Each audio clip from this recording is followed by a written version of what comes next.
조물주가 빼먹은 물질, 플라스틱. 4. 중단 없는 플라스틱 등장. 베이클랜드의 성공은 또다시 수많은 화학자들의 주목을 받았고, 많은 사람이 플라스틱으로 사용할 수 있는 또 다른 합성 고중합체를 만들기에 전념하였다. 1932년에 스웰로우는 화학 반응에 미치는 초고압 효과를 연구하였는데 흥미있는 생성물은 아무것도 얻지 못했다. 그러던 중 에틸렌과 벤즈알데히드의 반응을 시험하였는데 실험이 끝나자 용기의 벽에 매우 긴 사슬을 갖고 있는 백색 왁스와 같은 고체가 발견되었다. 스웰로우는 그 이유를 찾던 끝에 압축기의 균열을 통해 들어온 산소가 촉매작용으로 에틸렌을 중합시켜 폴리에틸렌을 만든다는 사실을 발견했다.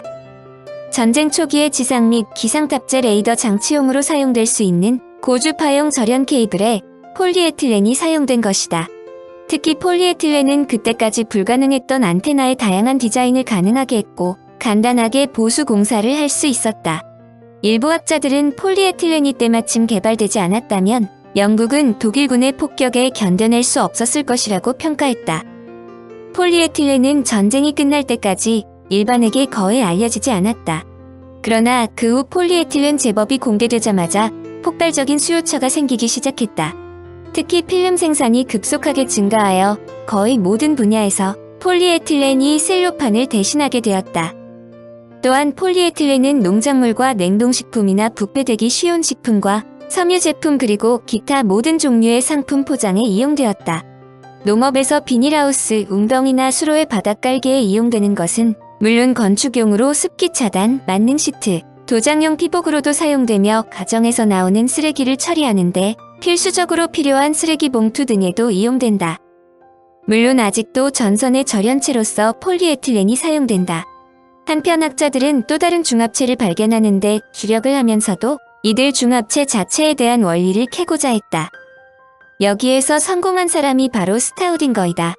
스타우딩거는 1903년에 할레 대학교에서 박사학위를 취득하였고 1926년에 프라이부르크 대학교 화학과 교수로 임용된 후 1940년부터 화학연구소 연구실장, 1951년부터 1956년까지 고분자 화학 주립연구소 소장을 지냈다.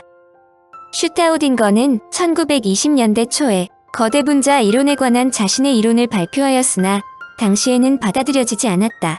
고분자는 간단한 화합물의 화학 결합을 되풀이하는 거대 분자로 예를 들면 고무 분자의 경우 매우 많은 이소프렌의 단량체가 고무나무 속에서 생합성으로 연결되어 거대 분자이다.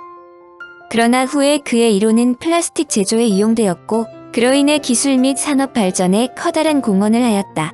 또한 그의 선구적 업적을 바탕으로 하여 다수의 연구자들이 거대 분자 분야에서 연구하는 계기가 마련되었고 1953년 노벨화학상은 거대 분자 연구 노벨화학상을 수상했다. 그에 대한 스웨덴 왕립과학원 노벨화학위원회 수상 추천사를 보면 그의 연구를 일목요연하게 볼 수 있다.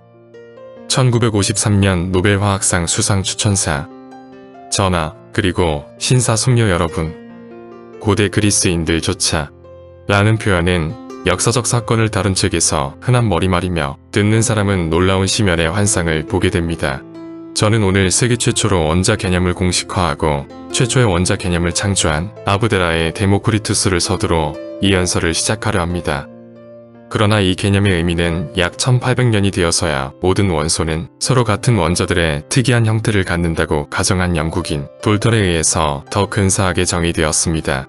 화합물을 형성할 때 둘 또는 더 많은 종류의 원소들로 이루어진 많은 원자들이 화학결합으로 서로 연결되어 이탈리아인 아보가드로가 분자라는 이름을 붙인 입자를 형성합니다. 지난 세기 후반부에 독일인 케쿨레와 네덜란드인 반트호프의 연구를 통해서 분자 구조의 중요한 원리에 관한 인식이 축적되었습니다. 원자의 상대적인 위치도 어느 정도 결정되었습니다. 즉, 그들은 서로 연결되어 단순한 또는 가지가 있는 사슬을 형성하거나 더 복잡한 구조를 만듭니다. 그러나 그때는 분자와 원자 둘 다 완전히 가설의 개념이었습니다. 세기가 바뀔 때쯤 되어서야 그들의 실제 존재에 관한 정확한 증거가 나타나기 시작했고 크기와 질량을 결정하는 일이 가능해졌습니다. 예상했던 대로 그들은 매우 작은 것으로 밝혀졌습니다. 1리터의 물에 있는 원자의 수는 26자릿수를 갖는 숫자로 표현됩니다.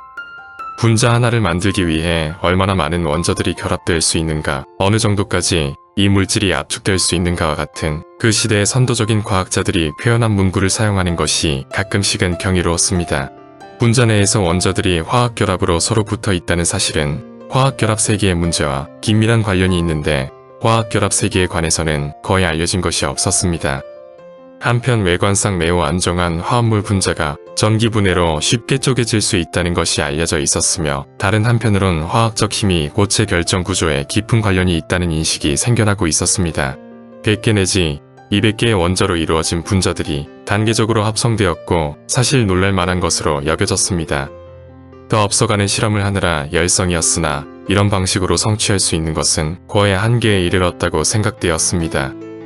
1920년대 초에 슈타우딩거 교수는 분자가 매우 클 수 있으며 사실 거의 임의적으로 커질 수 있어서 1만 또는 10만 개의 원자로 이루어진 분자가 매우 쉽게 때로는 명백히 자발적으로 만들어질 수 있고 콜로이드용액의 입자는 많은 경우에 이러한 형태의 실제 분자라는 견해를 피력했습니다. 그의 논지를 재현해 보겠습니다. 유기화학에서는 좀처럼 녹지 않는 또는 불용성의 수지 또는 빛이 같은 물질이 예상했던 생성물 대신에 얻어지는 일이 종종 일어납니다. 가끔 이러한 형태의 변화가 분명한 이유 없이 일어납니다. 이 모든 징후는 어떤 방식으로든 분자들이 서로 결합되어 있다는 것을 의미했습니다.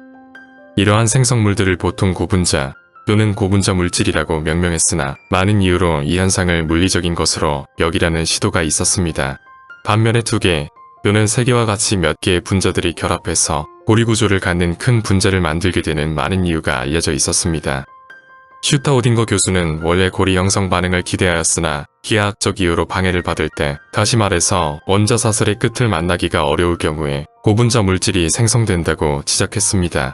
그러나 여기서 사슬 끝은 다른 분자와 결합해야 하고 그 분자는 차례로 새로운 분자와 결합해야 합니다. 이렇게 이 과정은 어떤 외부 환경, 아마도 그 물질이 고갈되었다거나 하는 환경에 의해 방해를 받을 때까지 사슬은 계속해서 자랍니다.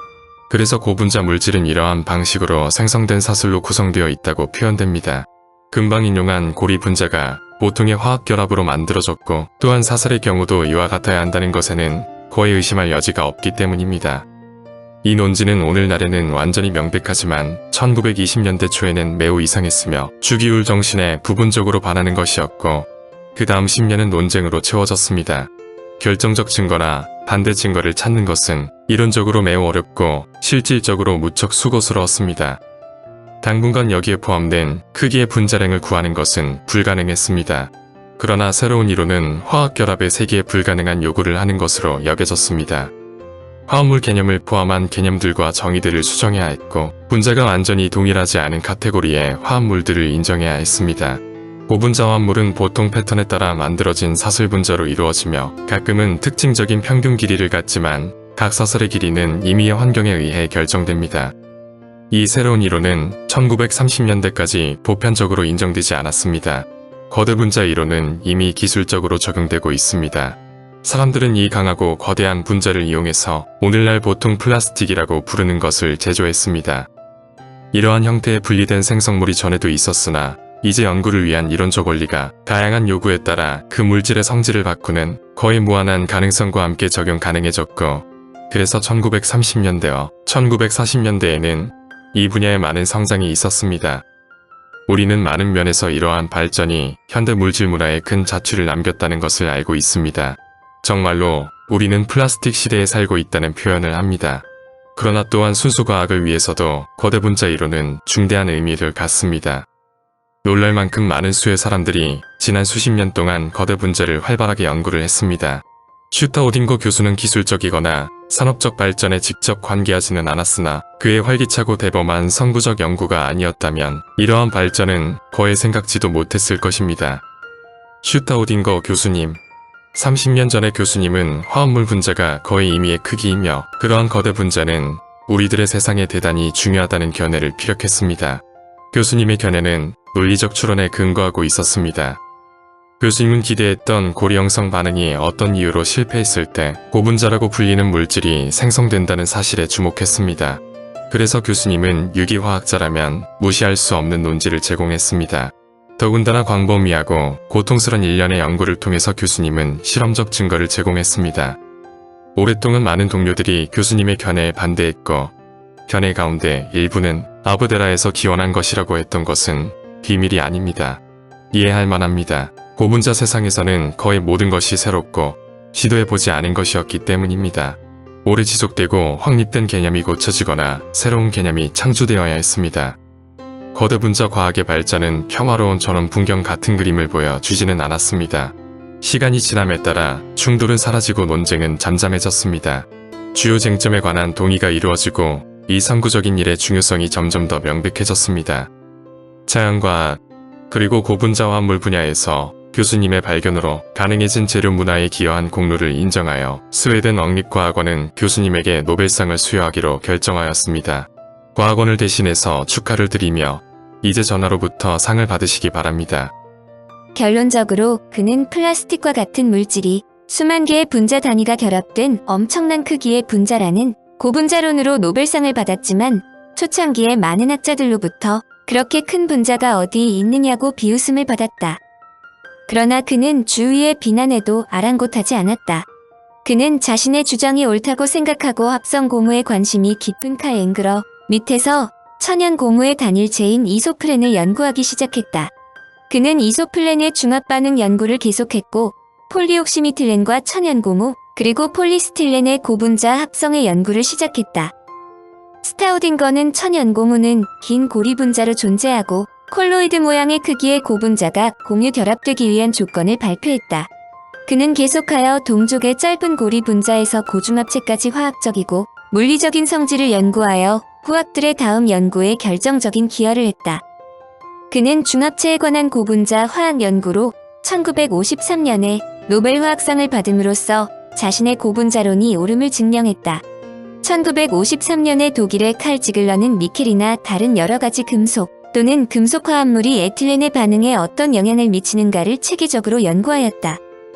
1923년에 마르크부르크 대학교에서 박사학위를 취득하였고 하이델베르크 대학교에서 10년간 강의한 후 1936년에 할레 대학교의 교수 및 화학연구소 소장이 되었으며 시카고 대학교의 객원교수가 되기도 하였으며 1963년 노벨 화학상을 수상했다.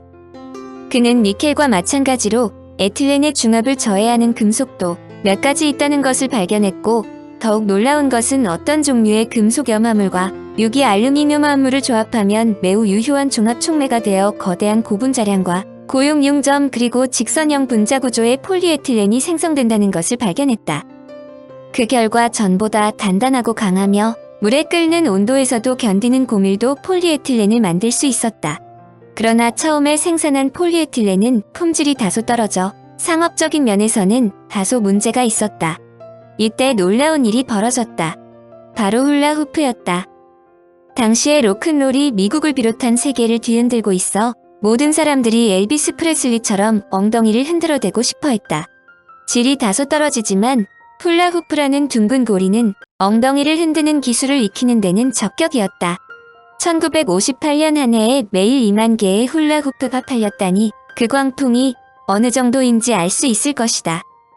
상업적으로 성공했다는 것은 계속적으로 기술이 개발될 수 있는 여건이 되었다는 것을 뜻한다. 초기 제품에서 보여진 문제점이 해결되자 고밀도 폴리에틸렌의 용도는 그야말로 폭발적이었다. 자동 접시 닦기 기계에 의해서도 변형되지 않는 컵이나 기타의 식기용 재료는 고밀도 폴리에틸렌으로 만든 것이다. 폴리에틸렌은 돼지 사육자들에게도 큰 도움을 주었다. 좁은 우리에 갇혀 사육될 때 돼지들은 서로 괴롭히는 경향이 있었다. 서로의 꼬리를 물어 잡아당기는 것이다. 이런 행위는 감염으로 이어지기 때문에 돼지 사육자들이 종종 돼지 우리에 고무 타이어나 볼링공을 놓아 돼지들의 관심을 돌리곤 했다. 사육업자들의 아이디어는 효과를 보아 돼지들이 이런 장난감들을 밀고 당기고 굴리면서 자연스럽게 운동을 했다. 이로 인해 몸무게가 증가하고 적당한 근육이 발달되어 육질도 좋아졌다. 그런데 값싼 폴리에틸렌이 개발되자 사육자들은 보다 효율적인 돼지 장난감을 만들었다. 공 모양으로 만들어진 고밀도 폴리에틸렌 돼지 장난감은 물을 채워 부풀릴 수 있었다. 일반의 상식과는 달리 돼지는 매우 청결한 동물이다. 이런 공은 물로도 쉽게 닦여 쉽게 더러워지지도 않고 값싼 가격으로 크기를 조절할 수도 있었다. 여하튼 현재 우리의 일상생활에 사용되는 플라스틱 제품 중 고밀도 폴리에틸렌이 상당수 차지하고 있어 이들이 없다면 현대 생활을 제대로 영위할 수 없다는 말은 결코 과언이 아니다.